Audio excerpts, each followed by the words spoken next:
नमस्कार मंडळी, आपली संस्कृती या चॅनलवर तुम्हा सर्वांचे मनापासून स्वागत. आयुष्य म्हणजे काय, आपण या जगात का आलो आहोत आणि वेळेचे महत्त्व काय आहे, ह्या प्रश्नांची उत्तरे शोधण्यासाठी आजचा हा भाग अत्यंत महत्त्वाचा आहे.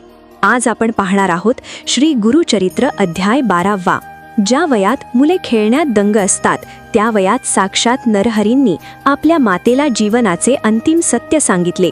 गृहत्याग करून काशी क्षेत्री जाऊन त्यांनी संन्यास का घेतला आणि साक्षात जगद्गुरू असूनही त्यांनी गुरु का केला, या सर्व प्रश्नांची उत्तरे आज आपल्याला मिळणार आहेत.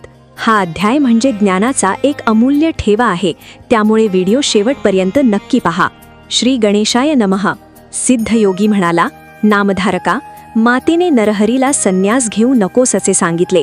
तेव्हा तो म्हणाला, आई, तू मला थांबायला सांगतेस, पण आयुष्याचा काय भरोसा, देह अनित्य आहे.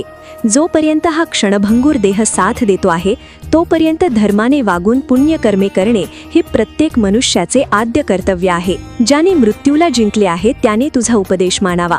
सूर्य उगवतो आणि मावळतो, त्याप्रमाणे आयुष्य क्षणोक्षणी संपून जात असते. मनुष्य ही अल्पायुषी आहे, देह स्थिर नाही. जन्म, यौवन, प्रौढत्व, वार्धक्य व मृत्यू ह्या त्याच्या सतत बदलत जाणाऱ्या अवस्था आहेत. सागराकडे धावणारी नदी पर्वताकडे परत जात नाही, त्याप्रमाणे सरलेले आयुष्य परत मिळत नाही. आयुष्य किती मौल्यवान आहे हे ओळखावे, वेळीच सावध व्हावे. प्रत्येक दिवस पुण्यकर्मांनी सार्थकी लावावा. जे लोक जीवितत्वाचे मोल जाणत नाहीत ते प्रपंचारात सर्वस्व मानतात, ते पशुच होत. ज्याला आत्मप्राप्ती अर्थात अमरत्व प्राप्त करायचे आहे त्याने अविलंब प्रयत्नरत व्हावे. वेळीच परमार्थ साधन करावे, स्वहित साधावे. मी तेच करणार आहे, तू मला अडवू नकोस. नरहरीच्या मुखातील ती बोधवचने ऐकून त्याचे मातापिता व उपस्थित लोक थक्क झाले. अंबा काकुळतीने म्हणाली, नरहरी, तू माझे कुलदैवत आहेस. मला 4 पुत्र होतील असे वचन दिले आहेस. मला 1 पुत्र होऊ दे, मग तू जा. आता शब्द मोडून गेलास तर मी प्राणत्याग करीन. नरहरी म्हणाला, एवढेच ना, मी वर्षभर येथे राहतो. तुला 2 पुत्र होतील, मग मला आज्ञा दे. 7 वर्षांच्या नरहरीचे चतुर्वेदांचे अगाध ज्ञान पाहून विद्वान पंडितही आश्चर्यमुग्ध होत असत. त्याची कीर्ती व कर्तृत्व पाहून मातापित्यांना मोठे समाधान वाटत असे. यथावकाश अंबा गर्भवती राहिली, तिला जुळे पुत्र झाले. वर्ष पूर्ण होताच नरहरी तिला म्हणाला, आई, तुझ्या इच्छेनुसार मी वर्षभर येथे राहिलो. तुला आणखी 2 पुत्र व 1 कन्या होईल. ही सर्व अपत्ये ज्ञानी, सदाचारी व दीर्घायुषी होतील. आता मला निरोप दे. माधव आणि अंबेला वाईट वाटले. ते म्हणाले, नरहरी, आम्ही पुत्र म्हणून तुझ्यावर रागावलो असू, अन्य प्रमादही घडले असतील, त्याबद्दल आम्हाला क्षमा कर. तू अवतारी पुरुष असलास तरी आम्हाला तुझी चिंता वाटणारच. तू आम्हाला दर्शन देत राहा. नरहरी म्हणाला, मी तुमची भावना जाणतो. तुम्ही ज्या ज्या वेळी माझे स्मरण कराल त्या त्या वेळी तुम्हाला भेटण्यासाठी येईन.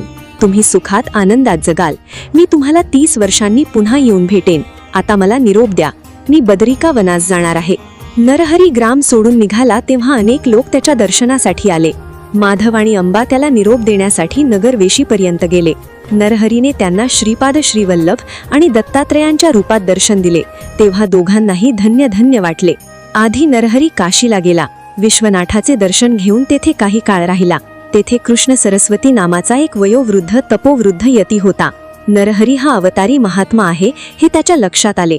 तो काशीतील यतींना आणि विद्वानजनांना म्हणाला, नरहरी लहान असला तरी पराकोटीचा ज्ञानी आणि महातपस्वी आहे. जगाने वंदन करावे अशा योग्यतेचा आहे.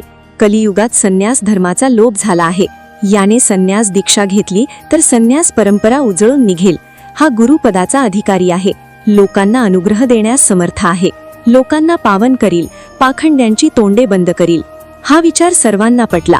मग काशीतील शास्त्री, पंडित, तपस्वी, यती यांनी नरहरीची भेट घेतली आणि म्हणाले, सध्या संन्यास घेणे निषिद्ध मानतात. लोक संन्यासांवर टीका करतात. हे कुठेतरी थांबले पाहिजे. तुम्ही संन्यास दीक्षा घेऊन या प्राचीन परंपरेचा उद्धार करा. संन्यास आश्रमास पुन्हा प्रतिष्ठा मिळवून द्या. त्यांची विनंती मान्य करून नरहरीने कृष्ण सरस्वतींकडून विधिवत संन्यास दीक्षा घेतली. नरहरी नृसिंह सरस्वती झाला. ते ऐकून नामधारकाने विचारले, नरहरी हा दत्ताचा अवतार, स्वतः जगद्गुरू असूनही त्यांनी गुरु का केला? कृष्ण सरस्वतींची गुरुपरंपरा काय आहे? सिद्ध म्हणाला, श्रीकृष्ण जगत चालक असूनही सांदीपणींना गुरु करून त्याने गुरुपदाचे आणि गुरुपरंपरेचे महात्म्य अबाधित ठेवले. नरहरीनेही तेच केले. नरहरीच्या परंपरेचा मूळ गुरु शंकर, त्याचा शिष्य विष्णू, त्याचा शिष्य ब्रह्मदेव, ह्याक्रमाने वशिष्ठ, शक्ती, पराशर, व्यास, शुक, गौडापादाचार्य, गोविंदाचार्य, शंकराचार्य, विश्वरूपाचार्य, ज्ञानबोधगिरी, सिद्धगिरी, ईश्वरतीर्थ, नृसिंहतीर्थ, विद्यातीर्थ, शिवतीर्थ, भारतीतीर्थ, विद्यातीर्थ, मल्यानंद, देवतीर्थ सरस्वती, यादवेंद्र सरस्वती आणि कृष्ण सरस्वती अशी गुरुशिष्य परंपरा आहे. संन्यास घेतल्यानंतर श्री गुरु नृसिंह सरस्वतींनी काशीमध्ये ज्ञानदानाचे महत्कार्य केले. अनेकांनी त्यांचे शिष्यत्व पत्करले. मग ते शिष्यांसह तीर्थयात्रा करीत प्रयागास गेले. तेथे माधव नामक ब्राह्मणाने त्यांच्याकडून संन्यास दीक्षा घेतली. मग ते बदारिका क्षेत्राकडे गेले. तर मित्रांनो, असा हा नरहरींचा गृहत्याग आणि संन्यास घेण्याचा प्रवास. ह्यातून आपल्याला हेच शिकायला मिळते की आयुष्याचा प्रत्येक क्षण सत्कारणी लावणे किती गरजेचे आहे. नृसिंह सरस्वती स्वामींचा हा अवतार आता लोककल्याणासाठी सज्ज झाला आहे. तुम्हाला आजचा हा भाग कसा वाटला? नरहरींनी दिलेल्या उपदेशातील कोणती गोष्ट तुम्हाला मनापासून पटली हे आम्हाला कमेंट्समध्ये नक्की सांगा.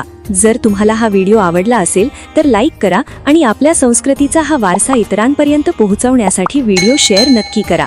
पुढील भागात आपण श्री गुरूंच्या तीर्थयात्रेचे आणि अद्भुत लीलेचे वर्णन ऐकणार आहोत. चॅनलला सबस्क्राईब करायला विसरू नका. अवधूत चिंतन श्री गुरुदेव दत्त.